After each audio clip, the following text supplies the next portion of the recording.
Hello and welcome to the Malthaus Games podcast. My name is Delton. I'll be your host this evening, and with me, of course, as usual, is my lovely wife and yellow player, Haley. Hi there. In lieu of a podcast this evening, we'll be listening to the sounds of the cats using their litter box over the door. You won't be able to hear it, but we can hear it on our side. It's so entertaining, right? I mean, it's a little annoying when you're trying to record a podcast, but it's fine. Remember whenever Steve used to meow at the door whenever we would come in to record our podcast? Constantly meowing under the door as loud as he could. He had really bad separation anxiety. He still does, It's a lot better. but it's a lot better. He now knows that we will return from the other side of the door eventually. Finally. He does not have to meow, though he does still wait outside until we come out. Yes, he does. He really does. Well, welcome to the Malthaus Games podcast. This is episode number 62. It's also the end of the world. It is the end of the world. It was nice knowing you all. Nice speaking at you, to you, with you for the last couple of years. We are all now in quarantine. We are. So, I don't know if you know, this is a podcast about board games and tabletop games, card games, role-playing games, things of that sort, and we drink beer as well. But me and Haley got back earlier this week, so this releases on the 22nd. We got back the 17th, Tuesday night, from Canada in Montreal and Quebec. We should say this is March 17th for those who are listening to this later on. That's true, March 17th of 2020. We returned from Canada. We left to go to Canada. United States only had like 1,000 cases of... No, I'm sorry. It was like 500. Was it 500 at the time or 1,000? I don't know. I think it was like 500 cases of COVID-19. We got back to 1,500 and no longer having NBA games or concerts or things like that. When we left, we had NBA games. We had bars. We had toilet paper. We had the ability to stand 5 feet and 6 inches away from each other. But those times have changed. It was a little strange. Delton and I actually got out of Canada mere hours before the border closed. Well, they only closed it today, but they announced it was going to close. Or like right when they announced it, I think we were already halfway here. Well, no, because whenever we got up that morning at the hotel, it was the front page of the newspaper. Like, I Oh, still that's have right. it. That's right. It was such a weird thing. So anytime you travel out of the country, it is a very good idea to register with the Secretary of State, their STEP program. What that does is it connects you with the nearest embassy to where you're staying. So if there's any kind of national emergency or if there is any upheaval, then the U.S. government can alert you, knows where to find you, can either help to coordinate you out of there or at least provide you information to make safe and smart decisions. Well, so I registered us with the Canadian or the U.S. Embassy in Quebec, which was actually in Montreal, just like right down the street from where we were staying. We got one alert the entire 5-6 days we were there. Yeah, 6. And that alert was on Saturday. It said, hey, Canada's closing its borders to Europe. And we're like, oh, okay. I mean, things are starting to shut down. And, we practiced social distancing our last couple of days there because things are really starting to get real. And we took precautions and all that jazz. But we never heard anything about the borders closing until the day we were leaving. We picked up the newspaper and the headline said, America, U.S.-Canadian border closing. And we're like, oh, snap, we better get out of here. It changed very, very quickly, and from the time we left that there was all around, let's say, 1,000 cases, to today, there's like 15,000 or 18,000. I think I have a guide. It has increased significantly very quickly, and so we are quarantined at home.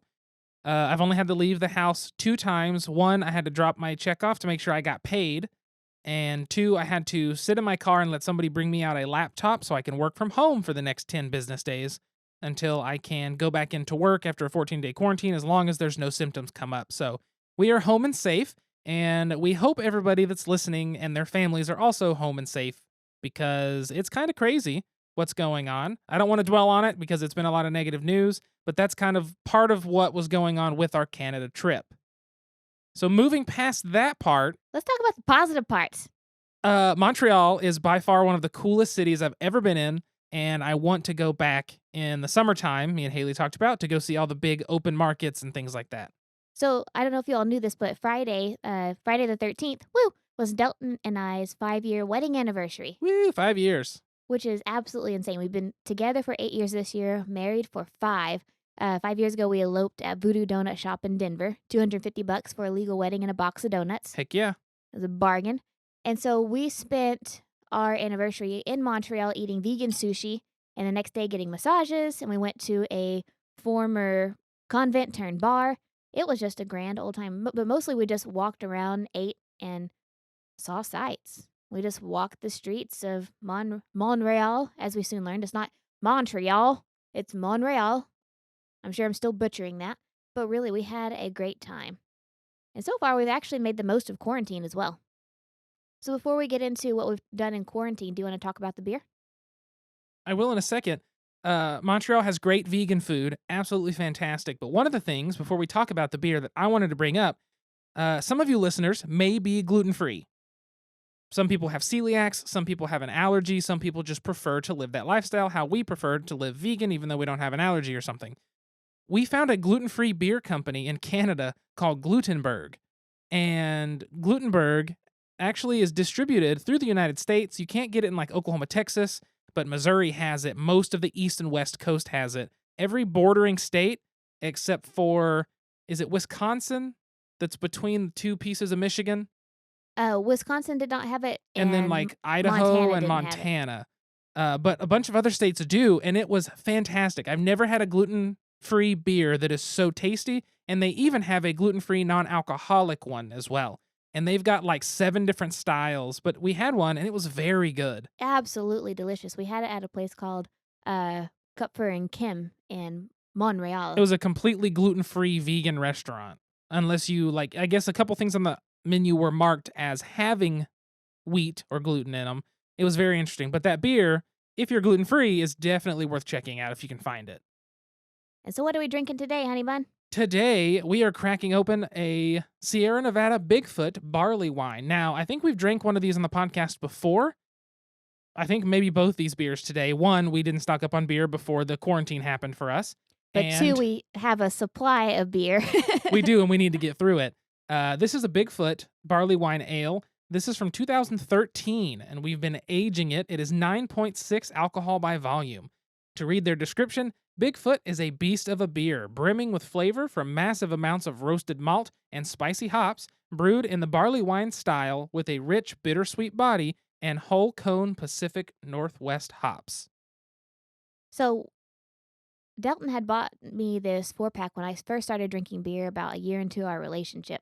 And then I bought the 2014 whenever I graduated from college, my undergrad. I told myself I could drink it whenever I graduated with my master's. And so 3 years later, when we graduated, Delton graduated with his bachelor's and I got my master's, we actually split a couple of these open. But that's the last time we had one of these was May 2017. I think we had one on the podcast at some point. I could be wrong, I don't think we did. but we might have. We might have. But even so, it's probably been at least a year or two. And we only have 4 of these left, 2 13s and 2 14s. It's going to be sad because they're hard to find now because I don't think they've been putting them out.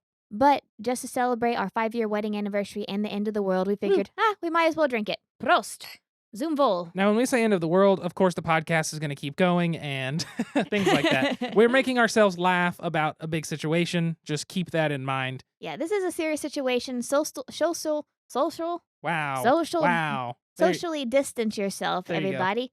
Keep your hands to yourself. Wash them regularly. Don't get your cooties everywhere. Make sure our most vulnerable are safe and healthy by doing your part as a proud member of planet Earth. There you go. Let's drink some beer. Give this beer a whiff. Oh, it's so sweet smelling. You can smell the sweetness. It's insane. The longer this goes, the better it tastes too, man. This is about to Yep. be delicious. Yep. Go ahead and take that first drink and let us know what it's like. Oh. It's like a hearty candy. There's a sweetness. There's a little bit of alcohol on the back end, but hardly any. It's very balanced and warm. It's like you're eating rye bread that just came out of the oven. It has that sweet, But cold. but it's filling, but it has that warmth about it, you Mhm. know? It's very sweet, it's very dense, very filling, well balanced, delightful. Perfect. Has a good, smooth mouthfeel. A very rich taste to it. Even though there is a lot of sweetness in there, it's a very rich, like you said, like filling. I mean, you take a drink and you can tell your mouth has this drink. It's not like some where they're thinner.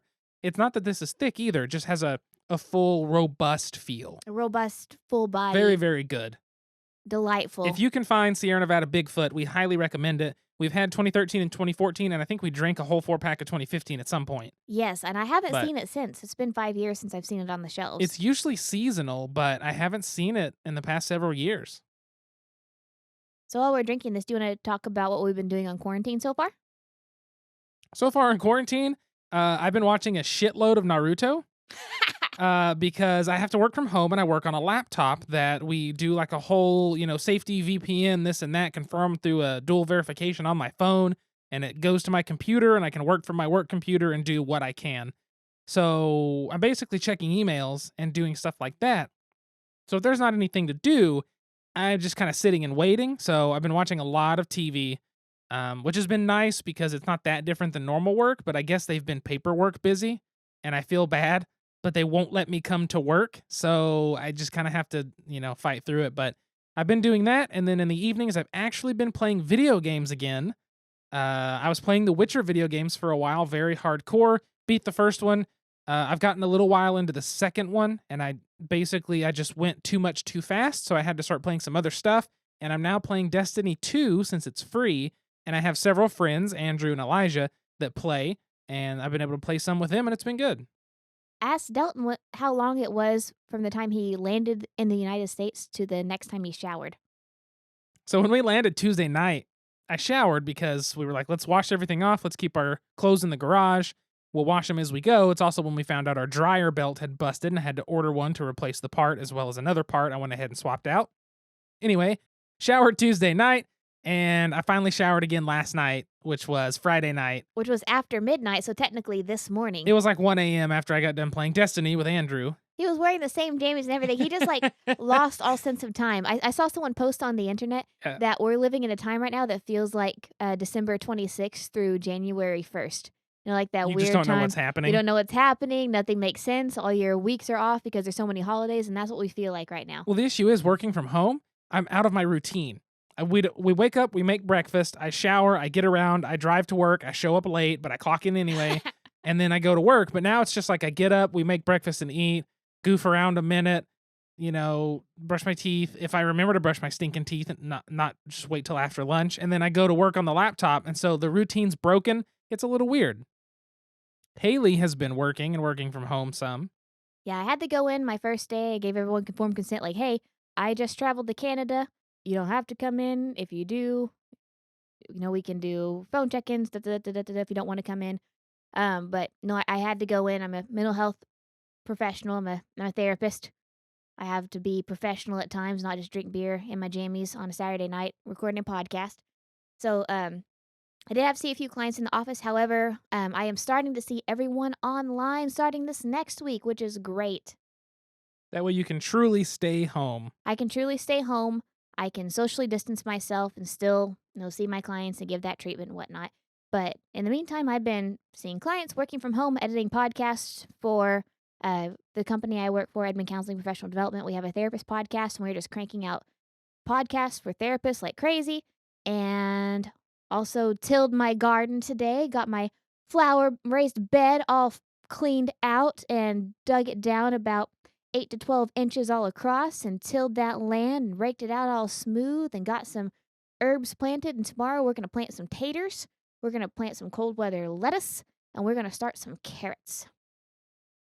And I did some cutting on some different plants and trimmed back the wisteria. I finally cut the top off of like a little trellis thing that we had going on one side of the house I've been trying to get rid of, and I finally got that done. I found out one of the wisteria roots was all rotted out, so I've dug it out and cut it back and pulled it out of the ground. And we just did a lot of yard work today and have a ton of a mess to clean up back there. But it was good. Yeah, I got stuff to do. But it's been good. Canada was fantastic. Montreal was fantastic. Being quarantine's a little funky, but we're getting it figured out. I say let's move to the game. We didn't talk a ton about Canada, but that's okay because you'd be bored with me just talking about going to restaurants and walking around because that's 99% of what happened. We can do a bonus episode. We can always do something like that. we have the time. We have the time now. We ain't doing shit. That's true. Well, I guess after all of that, this has been probably our longest intro ever. Let's move into the game so we can progress forward. Oh, here's the door. It's straight ahead. It's a game. It is currently raining outside. Hopefully our power does not flash in the middle of this recording. That would be absolutely terrible. The game for today is A Fake Artist Goes to New York by Oink Games. The game is designed by Jun Sasaki. Production is Satui Hatano. It says cooperation. Now, I don't know what cooperation means, if that's just like a design lab or development or what, but cooperation is Fumihiro Kanaya, Dan Yamamoto, Sayuri Yajima, Bokai, Yuto Fujikawa, and Keiko Makino. English translation was Laura Grundmann, and it was published by Oink Games. Now, I've talked about Fake Artist Goes to New York several times.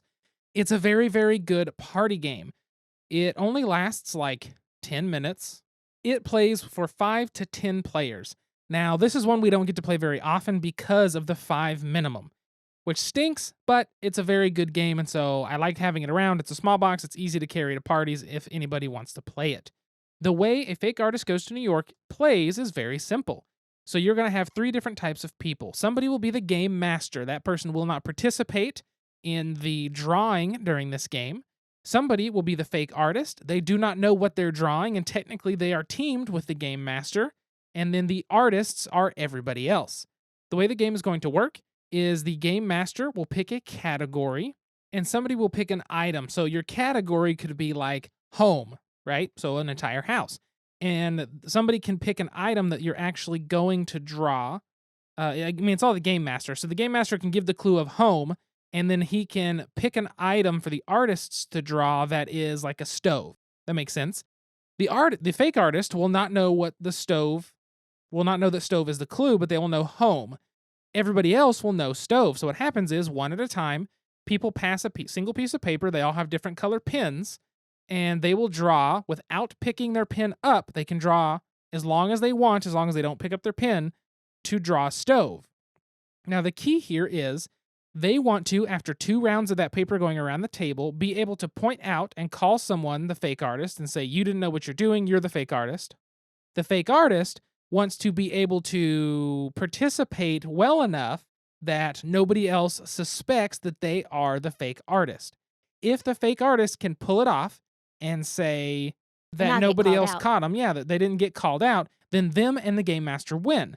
If the artist, on the other hand, can call out the fake artist, then basically they're going to win. There is some stuff that's like, if you call out the fake artist and the fake artist doesn't know what you're trying to draw, that's when things are won, but that's all details that you can play when you play the game.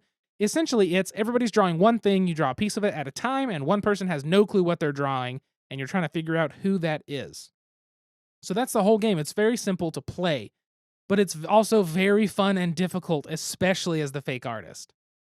Yeah, so in my experience as being the fake artist, it's probably been a 50-50% chance that I have been able to slide under the radar. It's kind of difficult, really. If you are one of the first, if the piece of paper goes to you first, or you're one of the first 2 to be one of the artists on there, that is to make a piece of the drawing as the fake artist, you can typically slide under the radar a little bit easier because the drawing's not too far gone. But if you're like the 5th or 6th person and you draw your line and everybody's like, that doesn't belong on a pineapple, then you're going to get called out pretty easily. Not to say it's impossible, but it's a little bit easier for me, at least in my experience, if you're the fake artist, to get the paper at the beginning of the game. Oh, definitely. Like having that first line or first 2 or 3 lines, so much easier than being like the 10th person.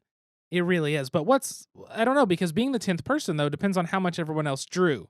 That's true. If you have a couple of people who are a little more giving in their drawings and like add a little more detail, say, oh, that is a pineapple. Yep. I think that's a bicycle. And so you can add a little bit more at that point. Oh, definitely. It's very difficult as the fake artist because you're trying to be ambiguous with how much you draw, but you don't want to draw so little that they can't figure out what you're doing either. And that's even as an artist. You don't want to say, you don't want to look guilty by not drawing enough, but you don't want to draw so much that it gives it away to the fake artist. Right. Like one of the games we played at Jinwin and Cody's house, somebody drew like an entire half of the butterfly wing, like one wing of a butterfly. And I was like, that's obviously going to be a butterfly. This is the easiest. And I was the fake artist. So it was like, okay, that's no problem whatsoever. But it's very fun because it's one of those games where you have to ride the line of like ambiguity and clarity. And it's kind of a two against all Mhm. sort of manner, since the game master is trying to pick something a little easier Right. and working with them kind of thing. And then you're just watching. And of course, it is Oink Oink games, which are always simple and fun and really engaging and small enough to fit in your pocket or your purse. Exactly. But it's a very good game. I don't know. Is there anything else you can think to say about it aside from just play it? Yeah, just play it. Everyone gets their own color, which I like. You give all sorts of pretty colors, and so you Mm-hmm. can pick out, oh, the fake artist is definitely the person who's coloring in orange, Delton Yep. or Haley. But it's really enjoyable. I recommend picking it up. It's not that expensive. It's 25 bucks max, just like every other Oink game. It's really not bad. If you get 5 to 10 people together, even semi regularly, like once every 2 months, I think this is worth adding to your table or to your collection for those nights because, like I said, it plays in like 10 minutes. You can play it several times in a row. And Right. it's just every time we've done it, we've played this and then we've played Insider by them. And you can play one of them a couple times, play the other a couple times, and then you're still not up to an hour. We also played Submarine in Montreal, Deep Sea Adventure. Deep Sea Adventure. We went to a board game cafe in Montreal. We did. What was it called? It was either Rudolph's or Randolph's, and I think it's Rudolph's Ledeek? Pub Yes. Ledeek? Pub Ledeek. Rudolph's Pub Ledeek Yeah. over on, was it on Saint Denis? Yes. St. Denis, the big Saint street. Denis. They told us it was Saint Denis. Nah, Saint Denis. It is St. Denis, but it was a really cool little like pub type thing. You could get beer, you could get food, and you could play board games. And so we sat and played a couple games. We played 2 new ones to us and then played one that wasn't, and then we left after that because it was going to start getting dark and we had to take the metro back and walking a lot, and it was just easier to get out while we could still see where we were going. But it was really fun to play Deep Sea Adventures. It was a pressure luck game that I sucked at, but I want to play it again. Yeah, but Oink is always good, and Fake Artist Goes to New York. I mean, to be fair, it could be proxied very easily, which we've done. However, I love having the official version and giving them that credit. Support your local game stores and support your favorite game companies. There you go, exactly. But that's A Fake Artist Goes to New York. It's a very good game. It's very simple. Definitely recommend it. Hey, what can I get you? I'd like a topic. Any special way? Make it a top shelf topic. Coming up. Enjoy. So the topic for today, I think, ties into everything we've discussed so far, which is feeling out of place. I think that this is something that will ring true to a lot of gamers, especially a lot of gamers who are very sensitive to social situations or very alert in social situations. It's essentially feeling out of place somewhere, more specifically at a gaming event or with a new gaming group, or maybe you started playing D&D at your local, friendly local game store. Well, maybe you feel slightly out of place there. And the reason I think this fits is because A Fake Artist Goes to New York, when you are the fake artist, you feel very out of place. You don't know what's going on. You don't know the one connector that keeps all the other artists together. You're kind of feeling by yourself, even though you're still participating. And I think that's a perfect metaphor for how it feels sometimes joining a new group or playing at a game store with some random strangers. Right. For us, it was how we felt in Montreal, where French is the main language, but everyone still knows English, but they greet you in a French and English at the same time, but most people speak French to each other and you're kind of out of place. The metro's all in French. The signs are all in French. I mean, there was a emergency on the metro and everything was in French. Like the metro stopped. It normally runs every 2 minutes, and we were there for 16 minutes, and we couldn't understand what was going on. And so we definitely felt out of place in that situation. Kind of have to figure out the language or figure out how to communicate with somebody in order to get what you need. And it's the same in gaming situations as well. You might not know the people that you're playing with. You might not know what kind of games they like or how they interact or how welcoming they are. Sadly, sometimes there's gatekeeping involved. You want to make sure that you can connect with these people. And so it is nerve-wracking to join new groups. It really is. It's always scary because even though we play with a lot of people, let's say we go to a board game convention. I mean, TokenCon, even just here in Oklahoma City. We go down and we play a game. We sit down with some people that we don't know super well to play a game. it's still such a strange feeling because you don't know what connects you all aside from gaming. You may feel out of place because everyone at the table might have inside jokes or, there's some kind of meta between them and you might feel left out. And that's a weird space to be in because I've been in that space many times. I felt that way with my D&D group for a long time, just kind of the outsider because they've been friends for decades, and then I come in just like, dee dee dee dee, I'm gonna play. I've never played D&D before. I don't know why that went really southern.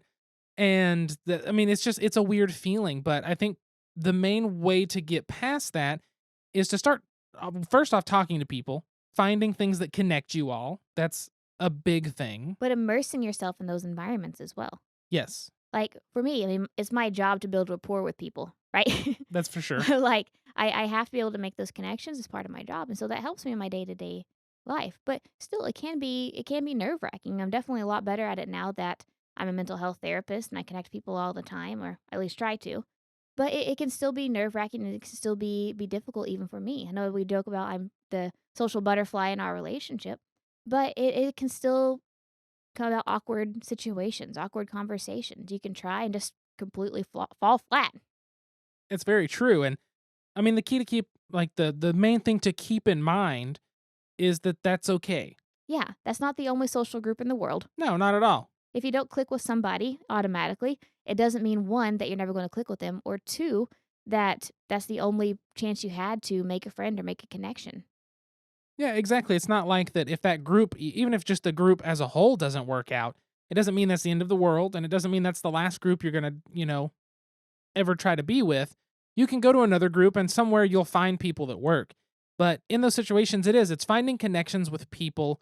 Starting off with what brought us here. Are we at a gaming group? Cool. We love games. What's your favorite games? This is my favorite game. How do you like to approach this game? Oh, well, what do you not like about that game? And those conversations can help find a common ground and connected interest, whether it's connected in negativity toward a game or connected in positivity toward a different game. Looking for those things are going to help you acclimate to the group or the situation, and it's going to be more pleasurable for yourself because you have to go in with the mindset of, no matter what, I'm here to have fun, and I want to make that my goal, and that's going to be my outcome no matter what. And then it's once you go with that mindset, I feel like it really helps.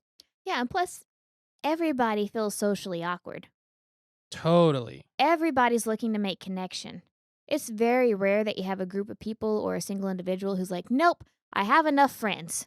I am done making connections with people. Like, even if you have a lot of friends and you're not looking for like a quote unquote best friend, you're still going to want to connect with people. And so you're not going into these social situations being the only one who doesn't have a connection. There are many others who don't have connections. Even if they do, they're going to be open to meeting new people and enjoying new things. Like whenever we went to BGG and we're playing with Isaac, playing a couple of games. Like, he invited people to come play. We invited people to come play that we had never met before. And it was Mhm. enjoyable. It was fun. Yeah, I mean that's what it's about is just having fun in the moment and trying to make the best of it. And if you make a new friend, cool. And if you don't want to see that person again, it's fine as long as you had a good time in the process somewhere in there. You tried it. Everyone has moments where they don't fit in. Exactly. You just got to try and give it a shot, and it'll work out. Just like in Montreal, we tried, we gave it a shot, and by golly, we're going to go back. Except next time, we're going to learn some more French phrases to try to make it easier. Hey, I at least knew how to ask, where is the bathroom? Beer. Yeah, Do you speak English? I don't speak French. Excuse me. Thank you. And hello. that's true. I mean, whenever we had the crisis on the, it wasn't really a crisis. Like, there was something that was going down in the metro with stops. Just maintenance on the I metro. I was able to ask a couple people, do you speak English? And by God, I found someone who did. Well, the good thing is, like, everyone there does. So they see you panic when they speak French to you, and then they switch. I guess it's a new law or something that I thought it'd be fun to bring up here on the podcast is they have to greet you in both English and French. So when you walk in a place, they'll say bonjour, hello, or bonjour, hi. And it's Bonjour, hi. hilarious. Bonjour, hi. And you're like, wait, well, excuse me? And then they just wait for your response. And if you say hello, they'll speak to you in English. And if you say bonjour, then they'll try to speak to you in French. And so we learned very quickly, just speak English when they do that. We should have just started greeting them by howdy. Howdy. Howdy. Next time, No. that's what I'm going to no, do. That sounds The terrible. whole trip. That sounds Bonjour, terrible. hi. Howdy. But being out of place is okay, and it's all going to work out. That's kind of what we're saying here. It's something that's very common, and I think a lot of us have actually felt that way. And now, join us for a Malthaus Games podcast special, Pint-Sized Question. So, Haley, before we get to the question, would you like to open the beer? One more beer. By that, I mean, would you like me to open the next beer? Open the beer. This is the beer that we had at our wedding, right? Yes, at our fake wedding. At our fake wedding. Which, if you haven't heard the story, we eloped, and then a couple months after that, we had a big quote-unquote fake wedding where we had a whole ceremony and reception and everything in front of family and friends and a lot of people. So we call that the fake wedding because legally that wedding did nothing. However, it was still ceremoniously great and a good time with everyone. Plus, we got to drink this beer. So you guys can't see this, but Dalton always takes pictures of the cans of beer that we drink, and he posts them on our Facebook page or Twitter, etc., etc. Well, he has this habit of squishing the beer can afterwards, and he just squished the beer can, and now he is blowing into the beer can. He looks like a 17-year-old trying to make a bong. I'm trying to expand it. So this is Grand Sport Porter from Coop Ale Works here in Oklahoma. It has a 6.0 alcohol by volume and an IBU of 43, which means it's not very hoppy at all. How much alcohol? 6.2. No, Nice. I'm sorry, 6.0.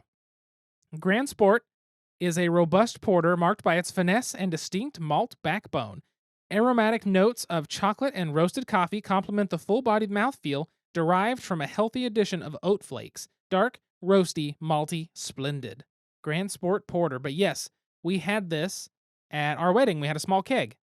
And it was delightful. Give it a whiff. Malty goodness. You can smell it's dark and roasty smelling. You can smell that little bit of coffee. It's a clean mouthfeel. You get more of the flavor right at the front and a little bit at the back. It's almost like a metallic-y malty. Almost. I wouldn't say metallic, but short. There might be a weird way to put it, but it's like you taste it and it's gone. It's fast. It's like boom, taste gone. There's no linger with it. It's like a bullet train instead of a Grand Sport. Exactly. It has a train on the cover. That's why It's I made actually that joke. not. If you look, it's a dude on a scooter going real fast. I thought it was a train. All these years. I also always thought it was a train, but it's not. It's like a Mandela effect, man. I thought that was a train. He's on like a some kind of maybe Grand Sport. I don't know if that's an actual scooter type of some sort, but there you go. Well, son of a buck. It's pretty great, but it's a good beer. It's got good flavor to it. It's not too thick for being a porter. I feel like this was a really good to have after the Bigfoot. It's calmer, It's a lot calmer. but it's still robust and flavorful, so it doesn't taste like it's water. Yes. I think that's very true, but it's very good. It's Coop Ale Works, one of our local brewers here in Oklahoma. I mean, Bigfoot is a very difficult beer to follow, but Grand Sport does a good job bringing up the rear. It really does. So the question for today follows directly after our topic because it is, and I spelled it wrong on my spreadsheet here, when did you most feel out of place? So I thought that was fitting. Yeah. So are we going to talk about board games or real life situations or both? Both. All right. So real life, definitely Montreal for me. Because you get to this city and you tell the person you tell the cab driver, hey, we need to go to, even trying to say it in a French way, Place Dame Hotel in Old Montreal, downtown, down in Old Montreal. They don't, it's hard to get that across. They did not get what we were saying. Happened to you last time. And It's not pronounced Place d'Armes. it looks like it should be Place des Armes, but it's Place Dame. And at least that's the best I can do. And it was just tough. It was tough to get that across. And that's immediately started the pattern of me not understanding things or not being able to get my point across to some people. However, it really wasn't as bad after that. I got acclimated to it and everything was fine. And it was just understanding and learning what different signs mean, learning what push and pull is on a door. That was big for me. Now, when it comes to the gaming situations, I think the most I felt out of place in gaming was probably, this is kind of a tough one, actually. I'm going to say it's probably the first time I went to a Magic tournament down at Game HQ in Oklahoma City with my old friend Patrick from back home. And we went to this tournament, and it was a standard tournament. for M10, and I had a really bad blue deck with a bunch of Sage Owls and Phantom Warriors, and it was garbage, absolute garbage, with Gin of Wishes in just the worst place. Gin of Wishes. Yes, the Gin of Wishes. And you feel it's intimidating as somebody who just learned Magic and barely knows anything and didn't really spend any money on anything. It was intimidating. Some of the people weren't very nice. Some people were very nice. It was just one of those places where I didn't feel like I fit in. And even to this day, if me and Brian go to a draft, I don't always feel like I fit in. For some reason, I get nervous. I get this feeling of like, I'm not good enough to be here. And it happens all the time, but I always end up having a good time by the end. But that very, very first tournament, because we were out till I think it was 2 a.m. by the time we got home. That very first tournament was just rough. But it all came out okay. By the end of it, I had a good time. I had a better understanding of the game. And, it all worked out. That's awesome, hun bun. Yeah. What about you? Well, it's funny because my most out of place board game experiences also revolved around Magic. I think it's the very first time that I played Magic with you and Brian. We did like a draft or something like that. It was my very first draft. I'd only been playing Magic for probably a few months. I think Delton and Brian started hanging out about 6 months after Delton and I started dating. And we go over to Brian's house for a draft, and I didn't know what the hell was going on. Was this the big 8-man? I think so. Okay. But even though I felt out of place, I'm really grateful for Brian. He didn't make me feel out of place. And he even made it to where, even though I didn't win, I took home the first place prize, which was a gift card to Dave & Buster's. Yes, it was. But that's something I've always appreciated about Brian. Like, I got into Magic whenever Delton and I first started dating, and now I'm okay. I can build an okay deck, and sometimes I win. I don't expect to win, but Brian has never made me feel dumb. He's always been very, very helpful and engaging, and I really appreciated him from that very first moment, because whenever I first started that draft, I was like, what the hell am I doing? I'm going to be here for 6 hours. I ruined everything, but it turned out fine. Yes, I knew shit, but yes, it all turned out okay. And I'm grateful for Brian for that. Well, good. So what's your real life situation? I was thinking about this while you were talking. I think it was the time I went to Mardell's bookstore and stood in line for 3 hours to get Sarah Palin's autograph on her Christmas book. Oh, the one you gave to your grandpa as a gift? Yeah, so I am not a Sarah Palin fan. I never have been. But she came through Oklahoma City in like 2012, like December 2012, to sign copies of her Christmas Miracles book. And my grandpa is such a big fan of her. And I stood in line for 3 hours with Sarah Palin fans, people who were there for themselves, for 3 hours to get that signature. And a really awkward picture with Sarah Palin. I'll have to find that picture because I got a picture with her. You need to. And it was so strange. And for those of you who don't know, Mardell is owned by the people who own Hobby Lobby, and it is a Christian bookstore. Yes. And like Christian bookstore and goods and random stuff. So, yes. So I think that's the time when I felt most out of place. And guess what? I could see it. It was so awkward, but I made it out alive. You made it out alive, and you got a story to tell. And Grandpa was so happy and proud of me. That's so funny still. I'm glad he liked it, though. Well, I think that's going to wrap up the episode. I feel like we got through everything nicely. We got to do our shout-outs, Delty. We do have to do our shout-outs. So thank you to our amazing Patreon backers. We have Allison. Woo! We have Jesse. Woo! And we have Catherine. Woo! If you want to be like Allison, Jesse, and Catherine, who are the bestest 3 Patreon backers at this moment, they support us at the level in which you get a shout-out on the podcast. There is limited space for that. We also have several other levels that you may support us if you like what we do and want to help keep this going and keep this improving. You can figure that all out. Patreon.com/malthousegames. MALTHAUS. If you have any questions you want us to answer, any topic you want us to cover, or any game you want us to play and talk about on the show, feel free to send us an email, contact@malthousegames.com, or you can hit us up on pretty much all social media at Malthaus Games. You can find me personally at Delton Brack, DELTONBRACK, or you could find Haley at SQUIRRELYGEEK. That's Squirrely Geek. At Squirrely Geek. Sorry, I was You late almost on my cue. forgot. That is fine. Well, I think that's going to wrap everything up nicely. Since we are indeed quarantined for less than 14 days now, but The next episode will come out. I will guess I'll have been going back to work, but until Theoretically speaking. Until then, if you would like to play some video games with me online on PC or on Xbox, feel free to message us at Malthaus Games on Twitter. That's the most active for me. Or you could Facebook message me personally at Delton Brack. Or if you would like me to teach you some German cuss words, feel free to send me a DM on Twitter.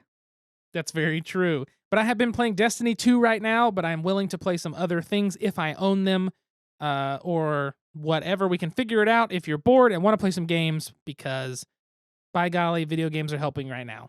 So I guess until next time, I'm just going to say stay safe, stay away from people. Hopefully everyone in your family and that you care about is healthy and makes it through this, and we'll get there. Let's just play some board games in the meantime. And wash our hands. And wash our hands a lot. So until next time, sit back, relax, grab a drink, and play some games and wash your hands. Yes, please. And we'll see you guys soon. See you folks later. Bye. Bye.